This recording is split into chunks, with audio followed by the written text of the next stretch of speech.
सबसे पहले तो आज के इस मौके पे मैं आपसे ये बात करना चाहूँगा कि जो परसों 20 तारीख को जो संसद का शीत सत्र ख़त्म हुआ है, सेशन ख़त्म हुआ है, उस सेशन के अंदर हमने संबल पे चर्चा की मांग की, हमने मणिपुर पे चर्चा की मांग की और उसी के साथ अदानी के इशू पर भी मांग की, लेकिन उन्होंने किसी बात को हमारा नहीं माना। आखिरी में हमने ये बात कही कि अपने संविधान को 75 साल पूरे हुए हैं, वो 75 साल के मौके पे आपने उस संविधान पे चर्चा होनी चाहिए। संविधान ने हमको क्या दिया, संविधान के बारे में हम और आगे क्या कर सकते हैं, ये सब बात की चर्चा करते हुए सब लोगों ने अपनी बात रखी। परम पूज्य डॉक्टर बाबा साहब आम्बेडकर जो मसूदा समिति के प्रमुख रहे, उन्होंने ये संविधान बनाया और बाकी और विश्व के अंदर जो भी देश है, कंट्रीज़ है, उनके सबसे अच्छा संविधान ये इंडिया का है, भारत का है। तो इसलिए सबने गुणगान करने का काम किया। लेकिन आरएसएस जैसे लोगों ने और हमारे जो होम मिनिस्टर है, जो गृह मंत्री है, उन्होंने इसके बारे में उनको चर्चा अच्छी नहीं लगी कि पता नहीं, एक दिन शाम में राज्यसभा के अंदर उन्होंने बोल दिया, लोग आजकल फैशन के तौर के ऊपर अम्बेडकर अम्बेडकर बोलते हैं, इतने बार अम्बेडकर का नाम लेते तो 7 जन्म तक आपको स्वर्ग मिलता था, भगवान का नाम लेते थे तो आपको स्वर्ग मिलता था। तो कहने का मतलब ये हुआ, बाबा साहब का ये निंदाजनक वक्तव्य जब हमारे देश के एक गृह मंत्री करते हैं, उसकी कड़ी निंदा मैं आपके सामने यहाँ करता हूँ। और हमारे पार्टी का जो स्टैंड है कि माननीय पंतप्रधान महोदय ने उनका रिसिग्नेशन लेना चाहिए, उनका इस्तीफ़ा लेना चाहिए और उनको मंत्रिमंडल में से निकालना चाहिए। जब बाबा साहब ने 140 करोड़ लोगों के लिए ये संविधान लिखा है और संविधान में सर्वधर्म समभाव की आइडियोलॉजी है, सबको साथ लेने का विचार वो संविधान में है, और वो संविधान लिखने वाले के बारे में आपके दिल में इतनी घृणा क्यों है, ये अभी पता लगा। इसलिए कांग्रेस ने स्टैंड लिया और उन्होंने इस्तीफ़ा देना चाहिए, ऐसे पंतप्रधान को हमारी मांग है। जब तक वो इस्तीफा देते नहीं तब तक हमारे प्रोटेस्ट मोर्चा और कलेक्टर को निवेदन देने का काम हर एक डिस्ट्रिक्ट में होने वाला है। आने वाले 24 तारीख को मंगल के दिन हम लोग सुबह 10 बजे महात्मा ज्योतिबा फुले की जो स्मारक है वहाँ से मोर्चा निकाल के कलेक्टर ऑफिस तक आ रहे।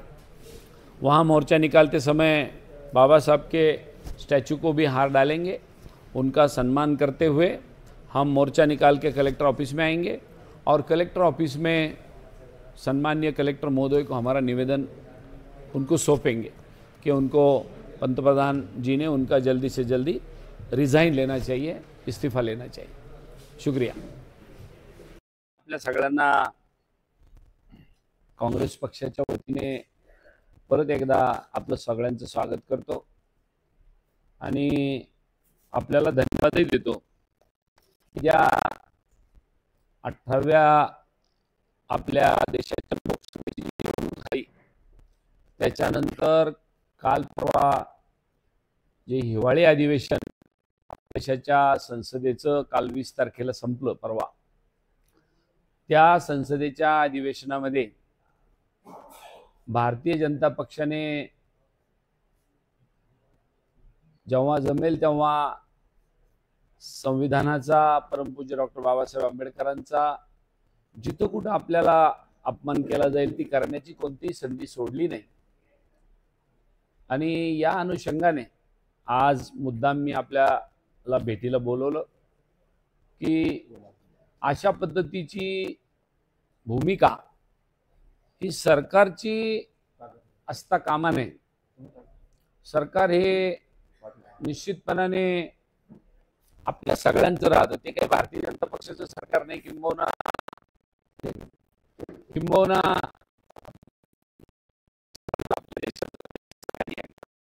झालं की आपल्याला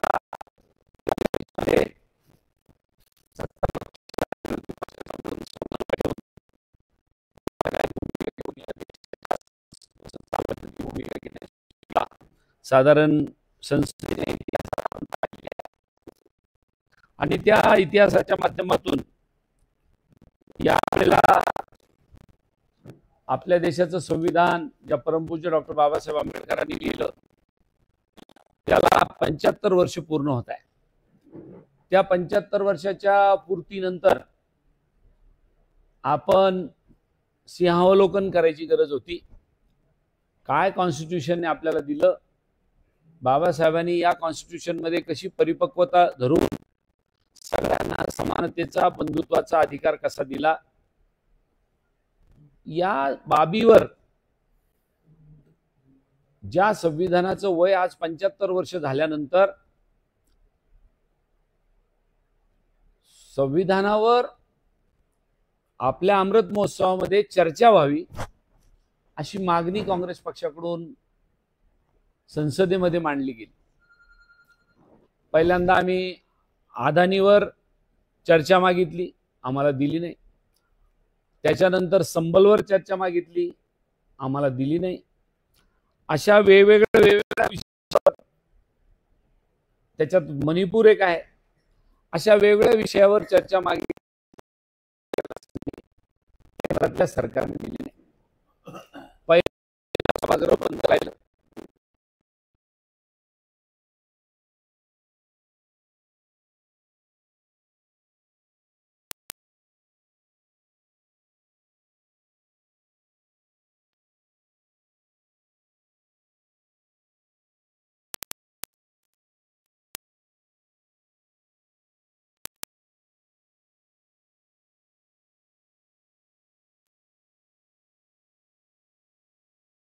पक्षाकडून विरोधी बाकावरून अतिशय साधक बाधक चर्चा करायचं काम प्रयत्नपूर्वक झालं, तरीही विरोधी पक्षाचं तोंड बंद करण्याची भूमिका सातत्याने त्या चर्चेत सुद्धा सत्ता पक्षाने करायचं काम केलं।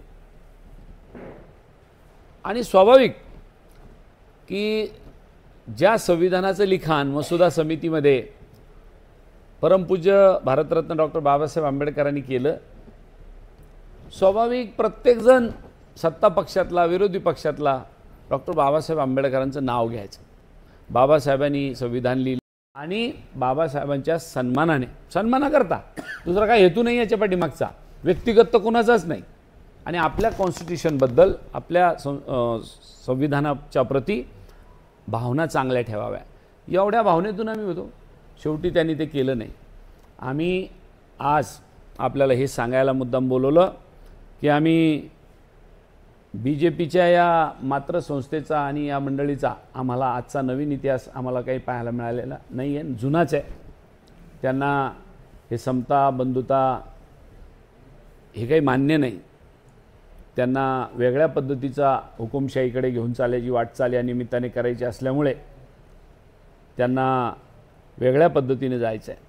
म्हणून आम्ही या ठिकाणी परमपूज्य डॉक्टर बाबासाहेब आंबेडकरांचा जो आपल्या देशाचे गृहमंत्री अमित शाह साहेबांनी अपमान केला त्याबद्दल त्यांनी तात्काळ राजीनामा द्यावा, पंतप्रधानांनी त्यांचा राजीनामा घ्यावा, ही मागणी करण्यासाठी खऱ्या अर्थाने आम्ही ठाम आहोत। जोपर्यंत ते राजीनामा देत नाही तोपर्यंत आमचं विरोध आणि प्रदर्शन त्यांच्या विरोधात चालूच राहणार आहे। त्याचा एक परिपाक म्हणून आम्ही उद्या परवा 24 तारीख सकाळी 10 वाजता महात्मा ज्योतिबा फुले यांच्या पुतळ्याजवळ परमपूज्य पुतळ्याला आणि ज्योतिबांच्या पुतळ्याला हार अर्पण करून जिल्हाधिकारी कार्यालयावर एक मोर्चा काढणार आहोत। आणि तो मोर्चा सकाळी 10 वाजता तिथून निघेल आणि काँग्रेसची सगळी मंडळी त्या मोर्चाला शहर आणि ग्रामीणची येतील आणि तो मोर्चा जिल्हाधिकारी कार्यालयात येईल आणि जिल्हाधिकारी कार्यालयामध्ये आम्ही या काँग्रेस पक्षाचे प्रमुख जिल्हाधिकाऱ्यांना निवेदन देतील की पंतप्रधान महोदयाला आमचं निवेदन कळवा आणि आपण अमित शहाचा राजीनामा घ्या। हे सांगण्यासाठी मुद्दा मी आपल्याकडे आलो आहे। माझ्याकडून आपल्याला जे द्यायचं होतं ते दिलं. आपले काही प्रश्न असेल तर आपण मला सांगा. लोक त्या समितीला मीटिंगला बैठकीला आलेच नाही वगैरे वगैरे, परंतु सातत्याने बाबासाहेबांच्या नावाचा उल्लेख व्हायचा आणि तो सतत उल्लेख झाला. 2 दिवस ती चर्चा चालली, शुक्रवार आणि शनिवार, आणि त्या 2 दिवसाच्या चर्चेमध्ये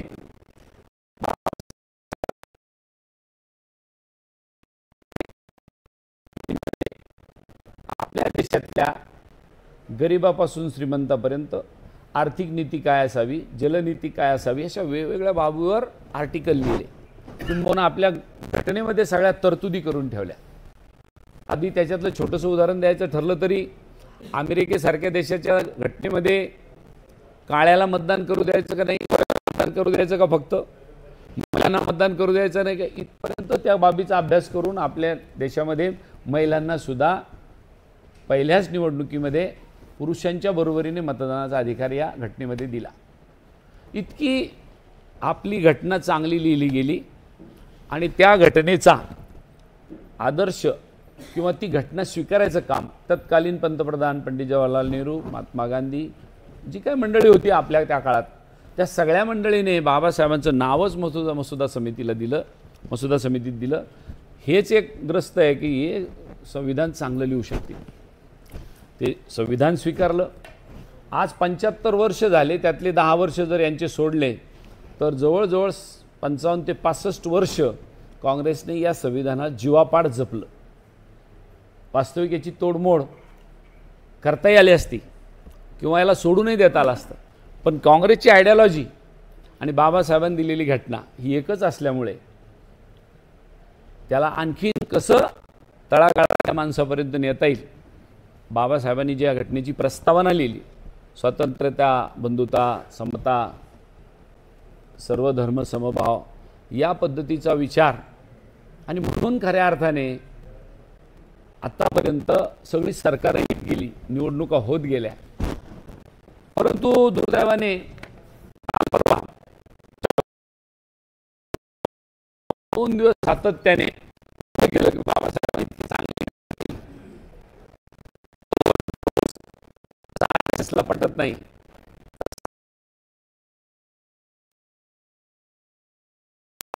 ते तुम्हाला सगळ्यांना माहिती है.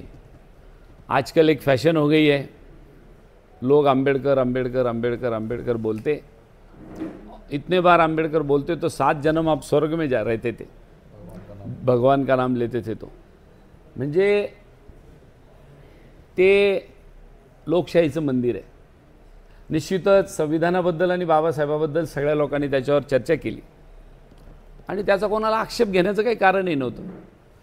आणि मग मात्र अशा पद्धतीनं अवमानकारक स्टेटमेंट जेव्हा देशाचा गृहमंत्री करतो, त्यावेळेला निश्चितपणाने काँग्रेसने आणि महाविकास आघाडी किंवा आपण त्याला इंडिया गठबंधन म्हणतो, त्यांना ते राहवलं गेलं नाही. त्यांनी सरळ सभागृह बंद यासाठी पाडलं की जर का बाबासाहेबाचा असा अपमान कोणी करत असेल तर त्यांनी सभागृहात येऊन माफी मागावी. पहिला दिवस गेला, आम्ही माफी मागण्यासाठी सभागृह बंद पाडून अनेकदा प्रयत्न केले, मात्र त्यांनी माफी तर मागायची सोडून द्या. परंतु पंतप्रधानांनी त्या दिवशी त्यांच्यासाठी 6 वेळेला ट्विट केलं आणि संध्याकाळी शेवटी अमित शहांना पत्रकार परिषद घ्यावी लागली आणि त्या पत्रकार परिषदेमध्ये ते बचावात्मक पवित्रा घेऊन म्हणले, नाही नाही मी कशाला माफी मागू, काँग्रेसनेच माफी मागायला पाहिजे. काँग्रेसने कशासाठी माफी मागायची? ते म्हणले नाही, काँग्रेसने भारतरत्न नाही दिया, काँग्रेसने त्यांना निवडणूक हरवली, काँग्रेसने त्याने असं केलं, काँग्रेसने तसं केलं, राजीनामा द्यायला लावला. अरे पण काँग्रेसने मसुदा समितीमध्ये त्यांना घेतलं, त्यांची जशीच्या तशी संविधान आपण स्वीकारलं. एकदा पराभूत झाल्यानंतर पश्चिम बंगालमधून उभं केलं, पश्चिम बंगालमधून उभं केल्यानंतर परत कायदा मंत्री म्हणून पुन्हा एकदा वर बसवलं. महात्माजींना, पंडित जवाहरलाल नेहरू, त्या काळातल्या नेते मंडळींना याची कल्पना होती की निश्चितपणाने बाबासाहेबांसारखा माणूस तिथं असावा. आणि